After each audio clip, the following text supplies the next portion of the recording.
Hey guys. Hey there. Hey. Were we supposed to shoot something tonight, or what's going on? We've been here since weeks? Months? It's so hard to track time in the dark.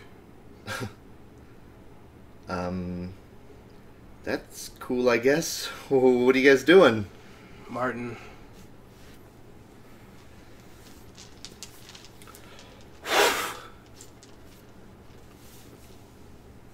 It's time. Hello there, and welcome to Couch Time. My name is Martin. I'm Sterling. And I'm Daniel. And we're Nerds and Stuff. Hello. Hi. Welcome. It's been a long time. Say How something are to ya? the nice people, We missed Sterling. you. I did. You're in my shit list already. Okay? That didn't take long. We're less than a minute in. We're less Boom, than a... just like Hi. Hi. That's 2 strikes right there. Keep it up. This is about to be a couch time without Sterling. So, hey, it's been a long time. We thought we'd get together on my couch and not have sex and record a video. So... It's been a long time since we've gotten on your couch and not had sex, Martin. It has. It has. We started It's a new so YouTube sticky. channel called Nerds and Stuff After Dark. And, well... See our Patreon for information. Oh, jeez. Yeah. Yeah. For tasteful and not so tasteful nudes. Yeah. Sometimes you'll get a black and white nude shot on a bicycle.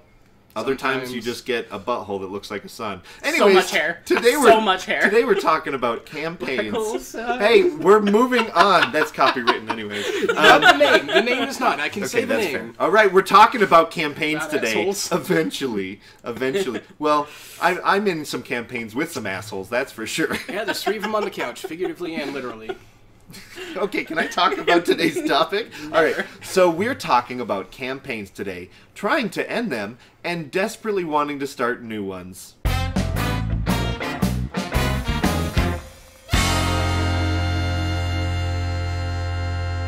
Patreon! But Are you first, guys... a word from our sponsors. But first, Sterling said it, yep. All right. Before we get into today's campaign topics and talking about assholes more later, right, we're going to thank our Patreon... No! I'm going to blur that out. What'd you do? You don't want to know it. Watch the couch time. But it'll be blurred out. Then that's the point. All right. Well, we haven't done one of these in a long time, and we boy. forgot how to do them. But luckily, there's a couple of you out there who still believe in us, and they're known as Patreon backers. So we're going to take the opportunity right now to thank you. Daniel, would you like to start us off with thanking our Bunch of Patreon fools. backers? We love you, Patreon backers. Woo! Alexander Becker. Thank you. Thank you. Thank you, Welcome. Alexander. Yeah, welcome. J. Patrick Walker. Thanks, buddy. Thank you. Thank you. Emma. Thank you so much. Thanks, Emma. Woo! Greetings from America. Coming to you. Well, not live. Digitally. Are That would you be our medium. What? just... Junior Zamora. Thanks, listen, Junior. I pay you to say the names. You don't Thanks, pay me Junior. anything. Thanks, Junior. I'm still keeping Why that are one. we Yeah. doing this? Yeah. Okay. I think next one is Kelly Baker. Thanks, Thanks, Kelly. Thanks, Kelly. Kelly. Jenny Ottaway. Thank you. Thanks, Jenny Jenny. Ottaway. Woo! Mike Aiello. Thanks a lot, Mike. Mike. Mike. You're the best. And the breast. Sean Putnam.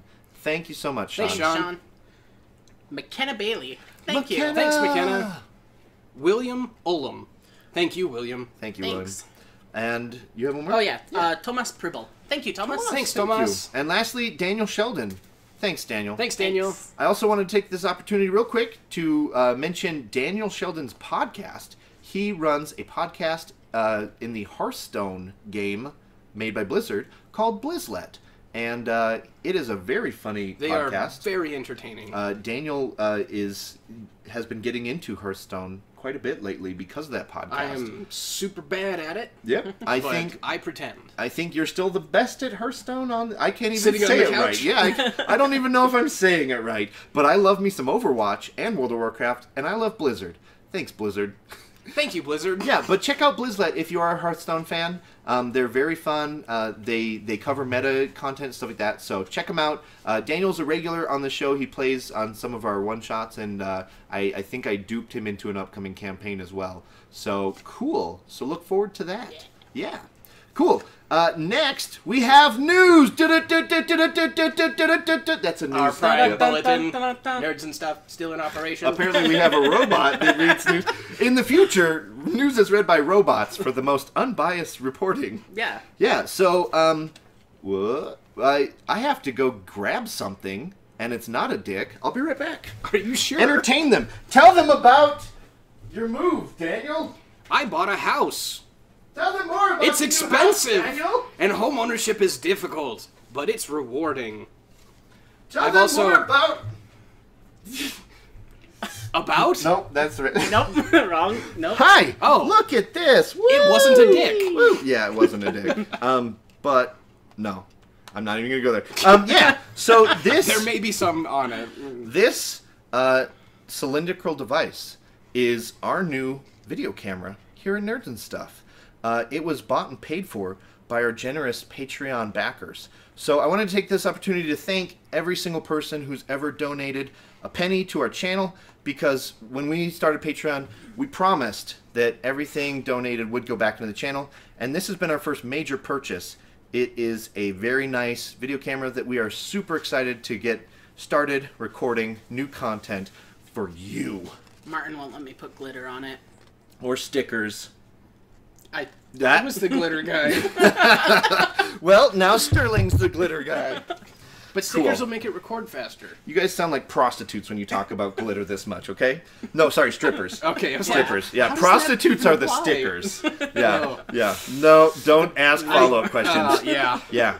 Yeah, we'll let that one slide. I also have, like, a baby now, so that's a thing. I'm not going to run and grab Yeah, that that's because what I my thought you wife were would running to probably grab. yell at me. But I have a need baby. this. Give me the baby. So I'll probably just jump cut in a picture or like a video of me holding the baby way too close to the camera. Right here. Hey, hem, na, la, la, bees and more.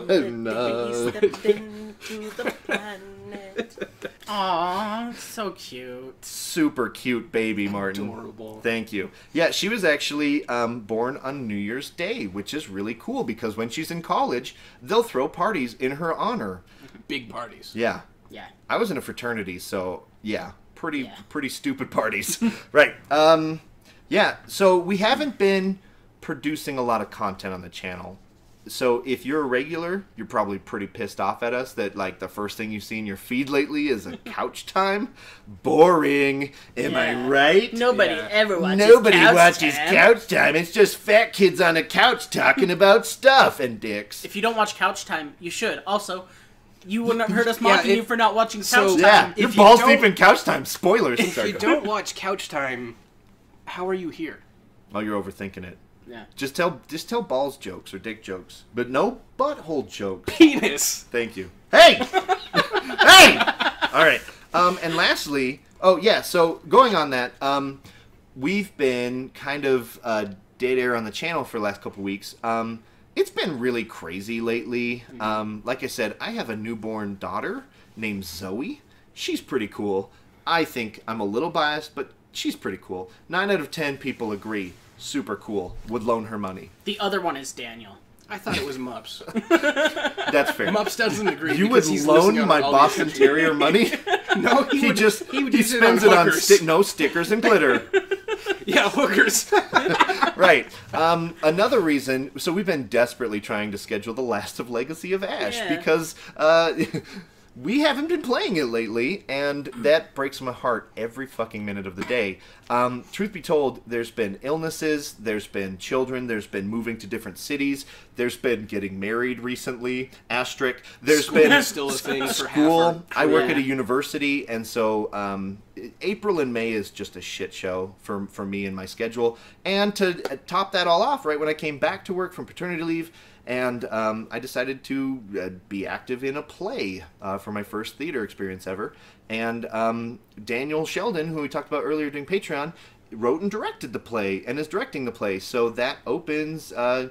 probably, yeah, in the next 2 weeks. So I've been very stressed trying to memorize lines and not be an asshole on stage. And so far it's not going hot, but I'm having fun. And so yeah, it's been really, really busy, and it's seriously broken my heart almost every single day that the channel goes without content. So this couch time is the first step in getting back into it, getting back on the saddle, and turning up the knob and ripping it off, because that's a thing my generation says when we had knobs on volume mixers. Right. You shouldn't do that now. You'll really damage the electronics. That's fair. That's fair. So now we're going to talk about updates. So that's kind of the news and like what's been happening. But we're going to talk about some updates on channel content specific. So first we're going to start with, you want to go first with miniature painting? Sure. That's a thing you do. Yeah, I can do that. So there's not a lot happening right now. I'm sorry to admit. The move was more difficult than I was expecting, and I've been working, kind of had a home renovation to do once I got in. So bought a place, been renovating it, the renovation's almost done, and then I will have free time again, and I look forward to it. Sleeping is going to be a nice thing. Playing games, playing painting games, miniatures, sleeping, not getting yelled at for your girlfriend for not having any time. Yeah. All good things in life that I'm things. looking forward to soon. Yeah, you also work 410s, which makes it very hard to do anything on a Monday through Thursday. 410s with a 2-hour commute a day. So that burns a lot of time. Pretty rough. So we see Daniel sometimes on the weekends. Most of the time, he's just screaming at random things on the street. You're not wrong. Today it was a lawnmower. Perfect. For 2 hours. All right, Sterling, let's talk about Loa. Yeah, Loa, for those of you that don't know, means Legacy of Ash. Oh, that's Legacy of Ash. Sorry. That's a different That's one. the Legacy of Ash is... That's the DJ Death. So, Martin's covered a bit of it. We haven't played in a while. But new episodes will be coming. We promise they're coming. Riley? They're coming. We've got them in the future. Soon you can too. Yeah. And we're going to be talking a little bit more also later Yeah. in the episode about Loa. So, Mike, if you're rewatching Legacy of Ash for the third time, by the time you finish it, there will be new Legacy of Ash. So that's a promise I'm trying to keep. But scheduling is challenge tough. accepted? Oh, jeez. There's so much pressure. What have you done, Martin? Right, so we're going to be talking about Legacy of Ash a little bit later because of our topic for the evening. But that's kind of it. Unfortunately, the news is no news, but we want there to be news. So that's a thing. No news is good news? Right, that's a saying. Yeah. If you're maybe. trying not to get pregnant, maybe. Or I don't know. awaiting cancer test results. Yeah. Why do you have to be sad stuff? I said trying not to be pregnant, which is basically just having sex. Well, that depends on the And size you're like, of the what if we problem. get cancer instead? Anyways. Yeah. We, hopefully tomorrow, which is in the past for you guys, I am running a one-shot in a brand new system called Bluebeard's Bride. I'm hesitant to say the name of the system because I feel like I'll jinx it and it won't happen, but I really fucking love Bluebeard's Bride. I've read through the book twice now, and I'm super jazzed to play it because it's Apocalypse World, which gives me a half-chub, just saying. It's horror, which I do pretty well as a GM, and if you guys have seen our 10 Candles of Dread, I think you might, 9 out of 10 people would agree that Dread has a story. Somewhere. You've got to find it. Look under every rock. It'll be there. Yeah, and 5/4 of you decided that 10 Candles is good. So, also, I don't know fractions. 5/4? I don't know fractions. Did you know that 10/9 of people don't know fractions? Don't understand them? Right. We'll just do like a butthole bit and then move on. No, you gotta come up with something new. Now they're just phoning it in, Daniel. Now it's new. Man, what an asshole that guy. Yeah. Anyways, so we've got hopefully a one-shot coming your hot way here in a hot minute. Maybe it's already out. I don't know. Who knows? You tell us. We can hold on to this episode forever. Forever.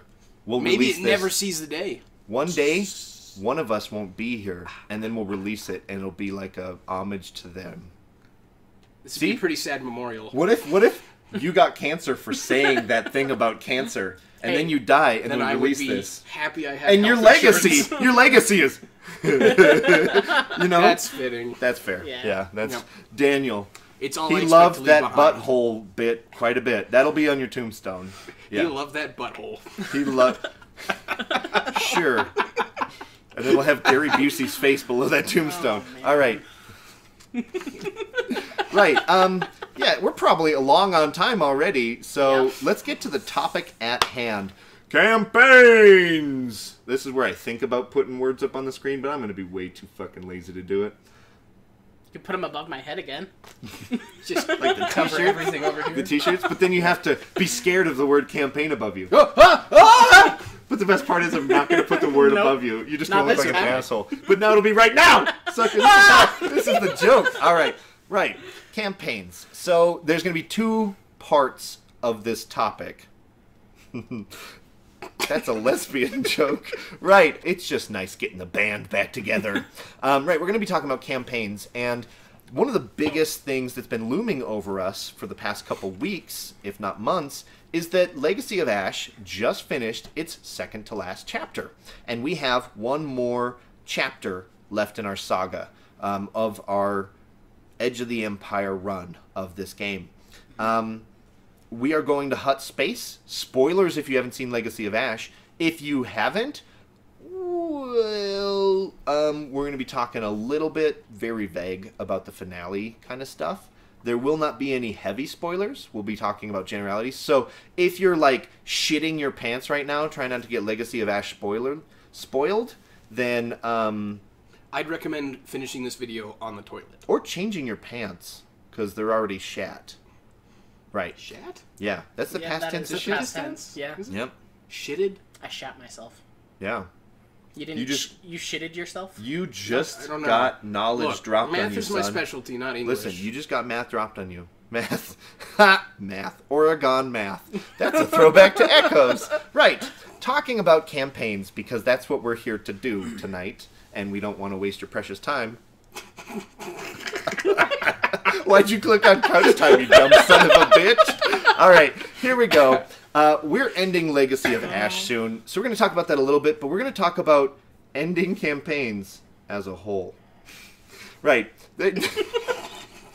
This video is just garbage already. It's just garbage. I'm sorry. Throw it away. This is us having not recorded for months. So here we go.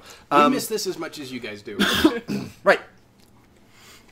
So one thing that's kind of interesting from our perspective is over the last almost 2 years now, because it'll be our second birthday on May 20th. Yay, go us. About to enter the terrible twos. Oh, well, you can expect our content to be shit for the next year, according to Daniel. Lots of screaming. Lots of screaming. Right, so we have evolved very much so in the way we play games now. And if you go back and watch early Legacy of Ash, God bless you, but you can probably see a distinct difference in the way we play between then and now. And I would be willing to bet, I don't know, YouTube ad rev money on which is nothing. Thank you, Patreon backers. That even at the start of Friends Like These, you see how much we changed by the end of that campaign, and that was just a 20-hour campaign. Legacy of Ash is now 60-some hours with another maybe 12 hours to go or so. And so our style has evolved drastically. And so when we're getting ready to end the campaign, I sat down with each one of the players individually and asked them, how do you see your character's arc ending? How would you prefer your character to finish the campaign? And, you know, if you've watched Legacy of Ash, you know that there's, you know, a lot of heartbreaking moments in the campaign. You know that you probably invested in a lot of the players and their characters at the table. Maybe even some of the NPCs. God bless you, RC. That's all I'm going to say about that. Got big nostrils. He's got the biggest nostrils. But we have all of our ducks lined up to finish the campaign. We just need to get everyone to the table and hit record on that damn camera. But we're going to kind of talk about different sections about what it means for us to approach a campaign and ultimately working up to ending a campaign, and the stuff that we learned and how we're going to carry it into our future campaigns and decisions we're going to make there. So one last thing before we kind of get into the nitty-gritty of it is Legacy of Ash has the potential of continuing on, but right now when it's finished, we're going to move on to different systems and different genres and different stories to tell.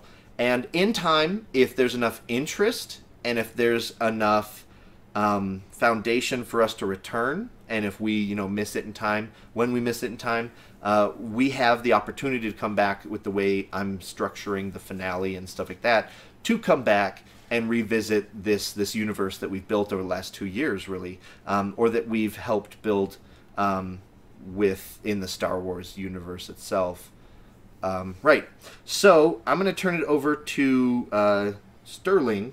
Yeah. And we're going to talk about the differences between playing a game at a table as a group of friends and performing as YouTube entertainers and the crew of nerds and stuff. Take it away. Cool. So yeah, there's a bunch of differences we've noticed and we've kind of talked about recently as we've been getting ready for couch time and stuff about what's changed in our table dynamic over the time. And as far as like us as players go, one of the first things we realized was becoming familiar with the audience for which you play. You watch the early stuff on Legacy of Ash and it's kind of rough, but then as we see the interaction and know our audience, it helped us develop a lot more confidence as role players as well as storytellers to bring it in, and we really learned a bunch. What do you guys Yeah, I think that when we first started out, Nerds and Stuff was a completely different dynamic, and we would just release videos to our 25, 50 subscribers. Friends and family. Mostly like an aunt, like she's not going to watch the video, but she'll click on it, God bless her. But we didn't have any interaction, so all of our jokes, all of our table humor was for us as a group. And something magical happened. We started to grow our audience, we started to build our community, and in time, people started sharing our jokes back with us, or taking elements from a campaign and bringing them into their campaign and telling us about it. And we would get emails from, some people that really felt like what we're doing is touching them in such a way that they haven't experienced since they played role-playing games years ago or decades ago. And those experiences started to happen, and we weren't just hitting record in a basement anymore. We started to realize that every single second we're on camera, we have to be entertainers as well. Mm-hmm. And I think that shifted how we thought about everything that we do. Even, presentation, we've always prided ourselves in quality, and we hopefully haven't let that slip in the last, couple months or whatever, or the last couple videos that we've done and stuff like that. But definitely thinking about you as our audience, and especially the diehards, right? The people who watch everything we do, even though we wouldn't. It's just like some of these games, we're just throwing stuff at the wall and seeing what sticks. We're trying new systems. We're trying to be first in market for a lot of things. We're trying to grow the channel. Obviously, we could play D&D, but then we're going to be lost in an ocean of D&D players. It's not that we don't love D&D. It's just that we want to do something different. We want to showcase how amazing the indie RPG scene is and stuff like that. And there's so many out there that are so good right now. Yeah, absolutely. I mean, everybody knows D&D, and so nobody needs to be introduced to it. Everybody's familiar with it. You can go to shops that have public play, probably in your area somewhere if you live near any kind of semblance of a city. I would say ultimately one of the biggest advancements we've had as players is really trying as an entire group to tell the best, most complete story that we can. Mm-hmm. Every group has their stories of, campaigns ending prematurely, getting lost in the bustle. Scheduling problems. And most campaigns, honestly. And so it's making us trying to tell the best story we can and do it in the proper way. It gives us as players a lot more power in the narrative as well. Mm-hmm. I think going off that too is like telling the story in the proper way doesn't mean necessarily telling the best story, but when you're playing in a campaign and you think about some players when they play role-playing games, they want to win or they want to metagame or min-max, or they want to be the character that carries the party. And if you watch the games that we play, all of us are actively trying not to be that character. We all are such a big fan of everything each other does that sometimes we'll pass up a scene to see somebody else who hasn't played in a while or hasn't had a scene lately go on. You know, everybody loves Remy. Everybody loves the characters that Sterling plays. Sterling is our favored role player on the channel. And so keep telling him in the comments below how much you love him and how much everybody else is dog shit, because it's really funny that he can't stand a compliment about his role playing. So just lay it on him. Tell him about how funny he is, how charming he is, because it embarrasses the hell out of him. Perfect. So when we're playing these games, we're looking at it as what's the best for the story, what's the best for the audience, and what's the best for us at the end of the day when years later we're talking about these campaigns on a couch, I think hanging the real, out. kind of the short of that is, like, a lot of players, they sit down at a game table, they go to play an RPG because they want to be a badass. They want to have their character be able to kill everything and anything and survive anything. And that's, you know, if that's how you like to play your games, that's okay. For us here, we like to tell a badass story. And so sometimes we may have character moments that are really badass. You know, we might do really crazy things. There's some really interesting examples of that, I think, in Urban Shadows. Friends Like These. But at the end of the day, we're not here for personal glory. And in fact, sometimes it's quite the opposite. Sometimes you sabotage your own character. Oh, yeah. Because for sure. it makes a better story moment. And it makes a more entertaining video for the fans. And so, over the last 2 years, by far the biggest change we've seen in going from playing a game to performing is thinking about you guys and how you're going to consume our content and what's entertaining, and making sure that we press on that and play on that. And we still have a blast at the table. You know, one of the things that's kind of tough is role-playing games, if you do it like this, it can become a job.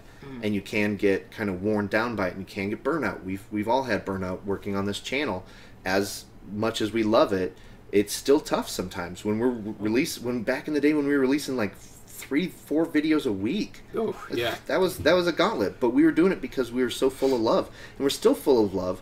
It's just we're settling into a rhythm, and we're going through phases in our life. You know, we're all adults and trying to figure out that pace and stuff like that. So, is there anything else that we wanted to touch on?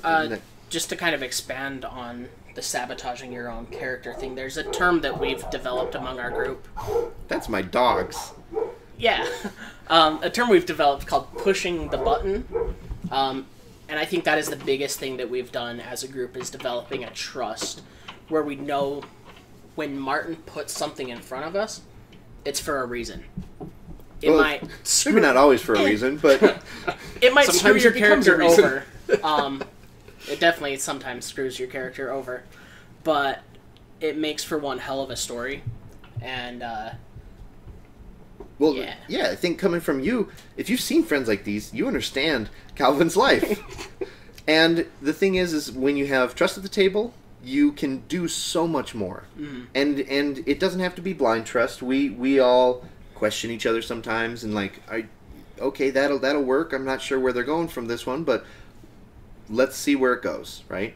And trusting your fellow players, trusting your GM trusting your players, opens up a world of opportunities to make an amazing game, to possibly ruin a game, derail some stuff, but ultimately there's this balance between telling the best story possible and giving everyone enough freedom to do whatever the hell they wanted, because that's what role-playing games are, is to go somewhere, be something new, be something you could never be in real life, or experience things that you wouldn't want to as your person. Horror games are a perfect example of that.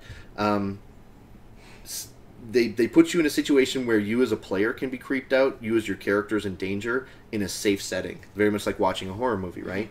And so it's about trusting everyone at the table to not take advantage of you, to try and put something out there, and we'll pick it up and run with it and see what they were thinking, and it pays off. You just have to have that trust, and you have to have that patience to see those things kind of realize and come to fruition. Well, I think a lot of our really cool moments we've encountered in the various games we've played haven't necessarily been moments either players themselves had ever considered their character may get into, or things that Martin maybe even never thought we'd get into. Things when we pushed the button hard, and Martin didn't realize there was a button. Yeah. And so then we had to just roll with it and see where that took us.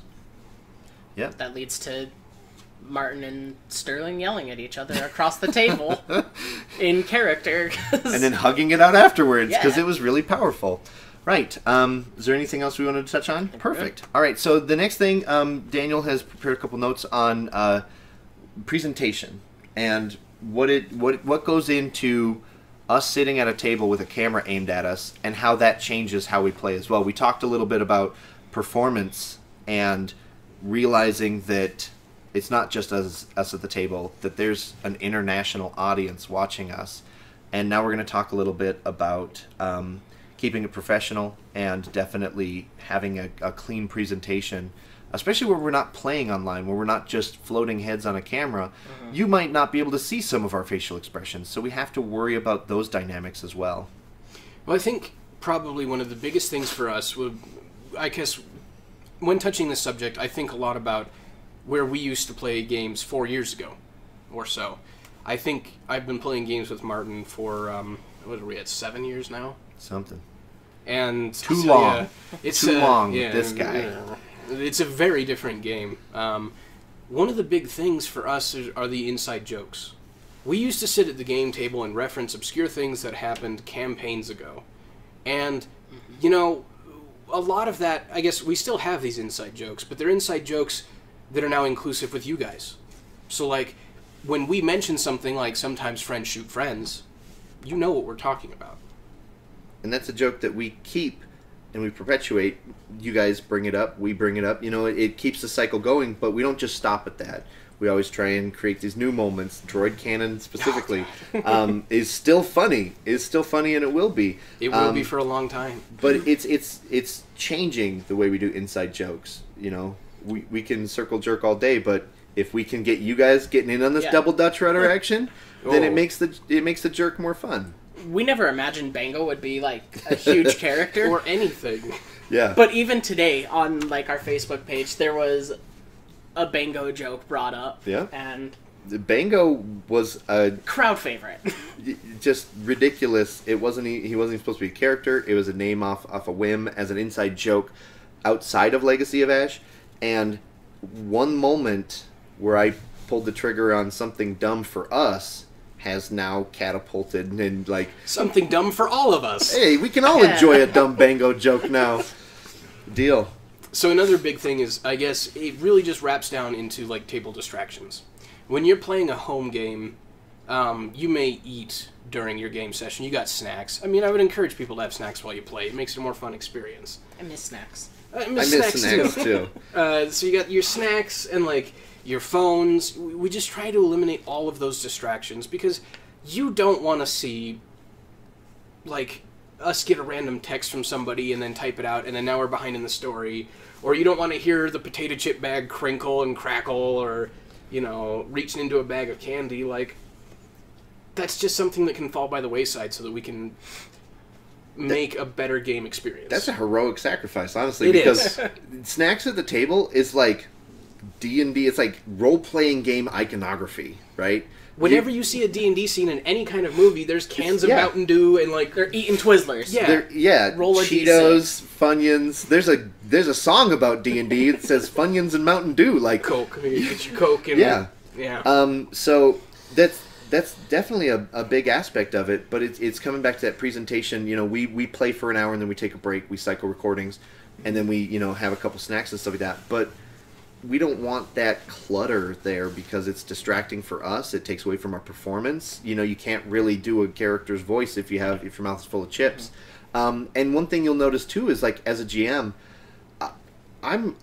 if you play with a laptop as a GM, then I think you're using the technology that's available to you.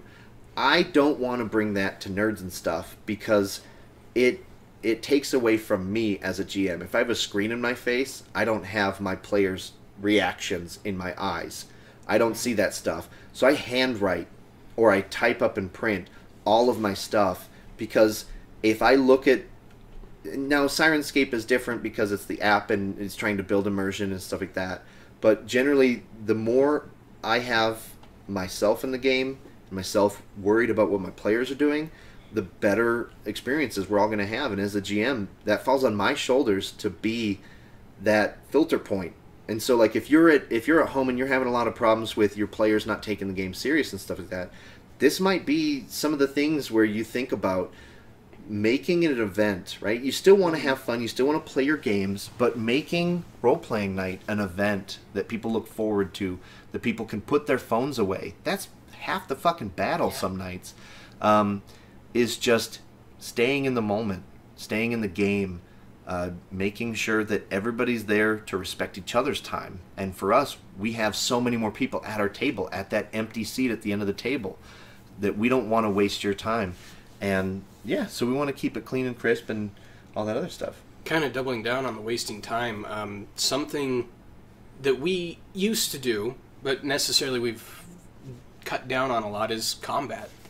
Combat, especially in like a D&D type game, is a lot of dice rolling and numbers, and it's not very cinematic. It's something that, like, if you're an old school gamer and you want to do a real hardcore dungeon run, it's going to be a lot of these sorts of combat encounters one after another. And honestly, it's something that we prefer, a more quick cinematic combat that is lethal and dangerous, but also fun and rewarding, to something that's more a lot of dice rolling and calculations. Absolutely. I think in Legacy of Ash we have... I know almost exactly the number of this episode. It's Dantooine. It's like the 3rd or 4th episode. We're out on this frozen lake, and there's an entire hour of combat. And, you know, a lot of fans have told us that they really enjoyed the episode. But me as a GM, that's like one of my least favorite episodes of the campaign, because I feel sorry when people have to watch that hour of combat. And we do okay with cinematic and stuff like that, but ultimately... anytime you have to hit something and hit something and hit something and get hit and hit something and get hit, it doesn't propel the story forward. You're just throwing dice at each other. Well, combat in Legacy of Ash often lasts an entire episode of the show for us. When we do get into it. So, I mean, that goes back to the wasting our fans' time sometimes, you know. I think our best combat, in my personal opinion, that we've ever done on this channel, came actually in Friends Like These, and it was in the Quarry. You know? Yep, that was a shit show. That was epic. It was dangerous. Yeah. It was fast, and it was rewarding. Mm-hmm. And I think another one, too, is the arena battle. Yeah. The arena battle was sleek. It was streamlined. There was back and forth, yes, but it wasn't a whole party, and everybody was invested in the combat. There was a definite ending that everybody wanted, but we didn't know how it was going to end, you know. And the arena, one person was going to die, and we didn't know, and we saw what the dice did, and you know, it was a great moment for the campaign and the channel. But if you watch the channel, you know that we don't have a lot of combat, because it's hard for us to do as well as we want to. We could definitely improve on our ability to narrate our actions and make them more cinematic. You know, the orc comes crashing through the door, draws his blade, and threatens it menacingly at the rogue's throat, right? You can do stuff like that, but that ultimately just makes combat longer. And you're still, at the end of the day, just killing that orc, you know? And so a lot of our game style, over the last 2 years even, has shifted more towards one roll resolution, failing forward, always having the dice roll mean something, right? If you roll dice, there's something going to happen. And I love D&D. That's how I cut my teeth. I introduced both these guys to D&D. And D&D, when you fail a roll, it's the end of your turn. Moving on, you know, especially in combat.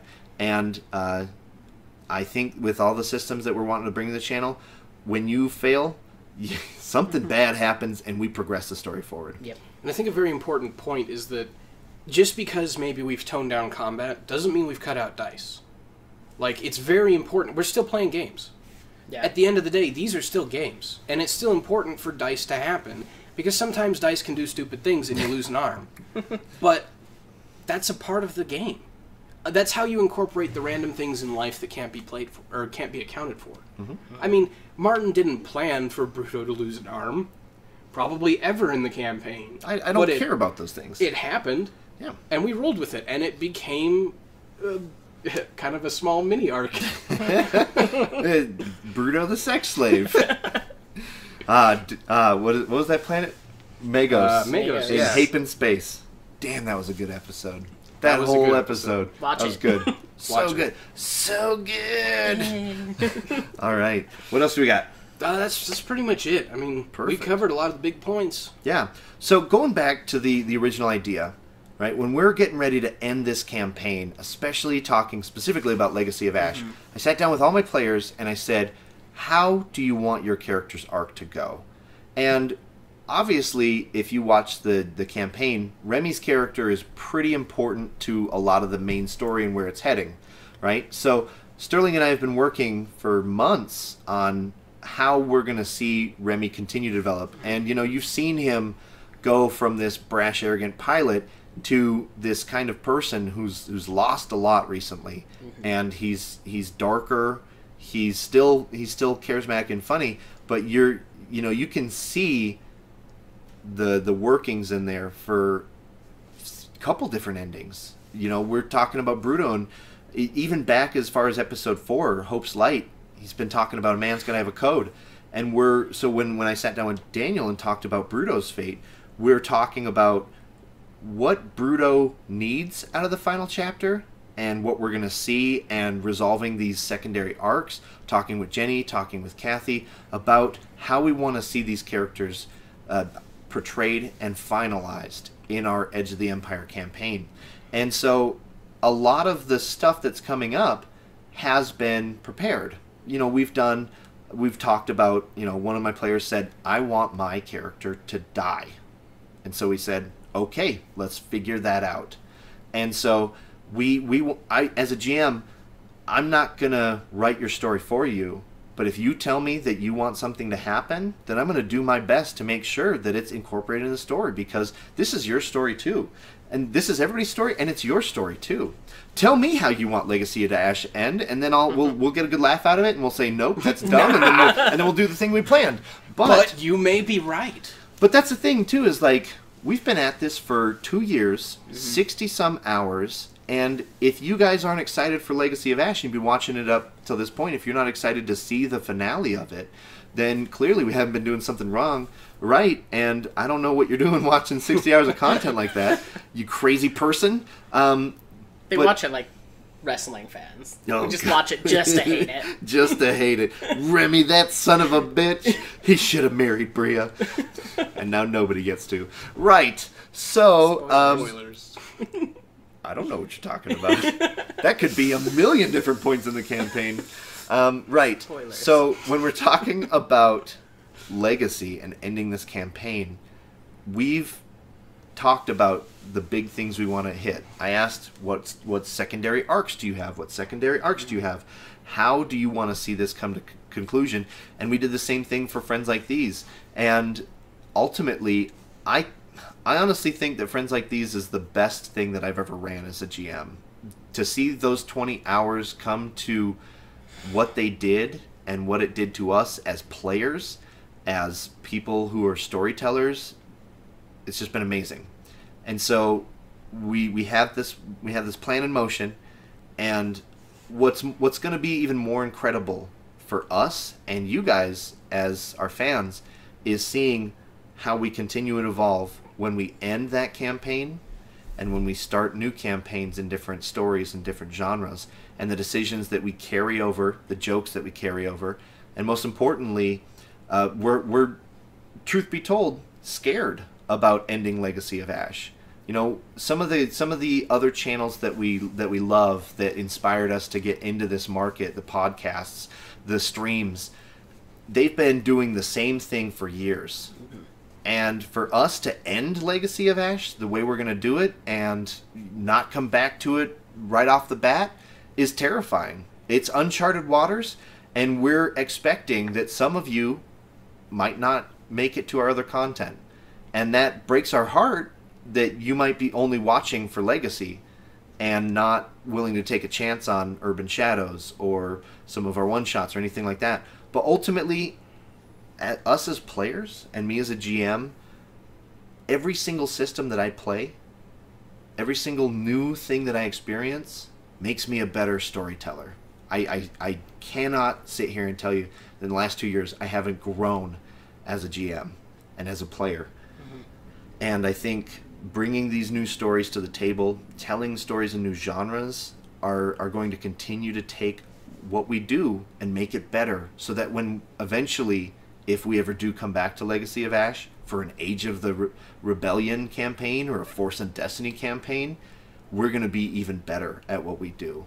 Yeah, if you think it's good now, just imagine, 3 or 4 more campaigns under our belt coming back, and then, what Legacy could be. Absolutely. So I think that's where we're going to leave it for tonight. I would cordially invite you, once again, to remind Sterling how amazing he is at role-playing games. Go ahead and give me like a pat on the back as a GM. Tell Daniel how amazing he is at miniature painting. You can just ask me about my brushes. Yeah, ask him about his brushes or his Where'd vices. You get that vice? Yep. I forgot. Yep, but we're here on this couch and on this channel because we love what we do. And it's been quiet for the last couple weeks, but that doesn't mean that we haven't stopped thinking about it, and that doesn't mean that we haven't stopped appreciating every single one of you who is still carrying on with us in the Facebook group, on Patreon, on Twitter, etc. We love you guys so much, and I can't tell you how excited I am for the future, for us to hit 2 years old, for us to use the new camera, for my daughter to grow up seeing me do these kinds of things and try to be the storyteller that I think I was put on this earth to be. Should censor that for a few years at least. Yeah, well, yeah. She's not allowed to watch the content. I'm just saying she'll get to see me be a storyteller. When you're older, Daddy's got a cool thing to show you. Don't watch Echoes. Oh, please, Zoe, please. Yeah, so that's our episode of Couch Time. We can't wait to be back with more content as soon as possible. Take care. We love you guys. Woo! Now show him your boob stuff for the thumbnail. Oh, God, he's doing it! All right, well, fuck it. I'm going to do it too now. Yeah. All right, your turn. Here we go.